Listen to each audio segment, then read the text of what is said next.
एका दिवशी आमच्या दुकानात एक काकू बॉटल घ्यायला आल्या होत्या. तो बॉटल शेवटची उरेल होती आणि त्याच्या संग एक पन्नी बी होती. मग त्या काकूला बॉटल दिली, पण मी पन्नी बी दिली आणि म्हणाले, काकू काकू रस्त्यानं डस्टबिन दिसली ती ही पन्नी त्या डस्टबिन मध्ये टाकून द्या.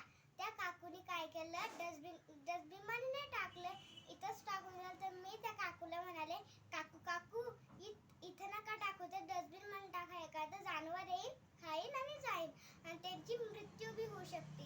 तर त्या काकू म्हणाल्या, इथं कसं जानवर येऊ शकतं? तर मी म्हणाले, जानवर येऊ शकतं, रातचं बी येऊ शकतं, आम्ही रातची इथं राहत नाही. तर मग ते येईन खाईन आणि जाईन, ते मरू बी शकतं. मग त्या काकू म्हणाल्या, हो ग बाळा, तुझं सगळं बरोबर आहे. तर मग त्या काकूला स्वतःच्या गलतीचा विश्वास झाला. मग त्या काकूला ती पन्नी डस्टबिन मध्येच टाकून दिली आणि आपण सर्वजण